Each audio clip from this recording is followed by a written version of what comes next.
اعوذ باللہ من الشیطان اللعین الرجیم بسم اللہ الرحمن الرحیم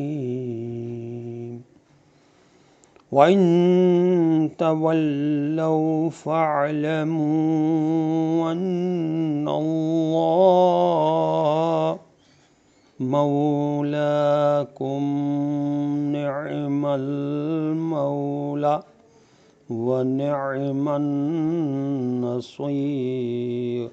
صدق اللہ العلی العظیم۔ السلام علیکم ورحمۃ اللہ وبرکاتہ۔ اللہ تبارک و تعالیٰ کا شکر ہے، سورہ انفال کی آیت نمبر 40 کی تلاوت کا شرف میں نے حاصل کیا، جس کا ترجمہ یہ ہے کہ اگر وہ نہ مانے تو پھر یہ جان رکھو کہ اللہ تمہارا سرپرست اور حامی ہے، اور وہ کیا ہی اچھا مالک، حامی، سرپرست و مددگار ہے۔ تفسیر جلالین میں لکھا ہے کہ مولا کے یہاں معنی مددگار کے لیے گئے ہیں۔ تفسیر فصل خطاب میں علامہ علی نقی صاحب نے اس آیت کے ذیل میں لکھا، لیکن یہ معنی یہاں زیادہ مناسب نہیں۔ اسی کے آخری لفظ نصیر ہے، جس کے معنی ہے مددگار۔ اس طرح تکرار لازم آتی ہے، جبکہ علم معانی و بیان کا ایک مسلمہ اصول ہے کہ لفظ میں نئے معنی پیدا ہونا اس سے بہتر ہے کہ اسے گزشتہ معنی پر زور دینے کے لیے استعمال کیا جائے۔ اس لیے بہتر ہوگا کہ یہاں مولا کے معنی مالک، آقا یا سرپرست کے لیے جائیں تاکہ تکرار لازم نہ آئے۔ علامہ اقبال نے کہا تھا، مومن تو فقط حکم الہی کا ہے پابند، تقدیر کے پابند نباتات و جمادات۔ تفسیر نور الثقلین میں لکھا ہوا ہے اس آیت کے ذیل میں کہ حضرت امام محمد باقر علیہ السلام سے روایت ہے کہ جناب رسول خدا صلی اللہ علیہ وسلم نے ارشاد فرمایا، جو شخص یہ چاہتا ہے کہ اسے کسی قسم کا ضرر نہ پہنچے، وہ اس آیت کی تلاوت کثرت سے کرتا رہے۔ جنت کے سب سے پہلے مہمان کون ہوں گے؟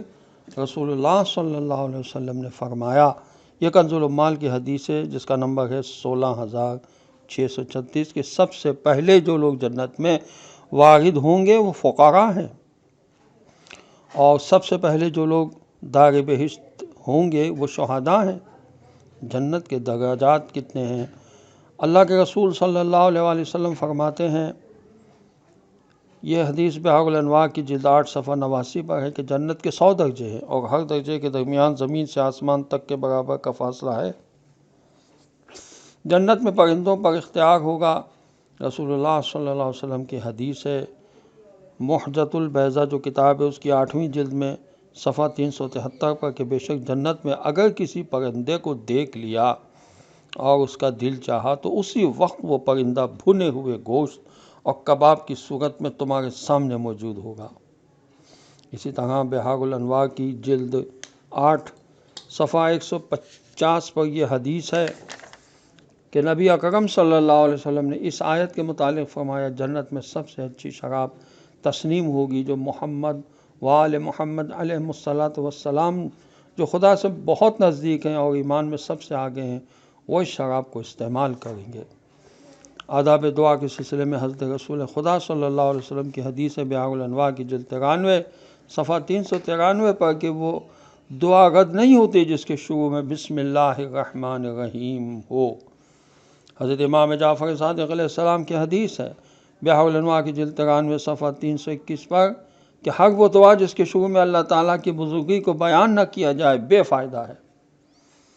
حضرت امام جعفر صادق علیہ السلام کی حدیث ہے بحار الانوار کی جلد 93 صفحہ 315 پر کہ حضرت امیر المومنین علیہ السلام کے مکتوب میں ہے، سوال کرنے سے پہلے اللہ تبارک و تعالیٰ کی مدح ضروری ہے، لہذا جب تم اللہ سے دعا مانگو تو پہلے اس کی بزرگی بیان کرو۔ راوی نے پوچھا، اس کی بزرگی کیوں کر بیان کروں؟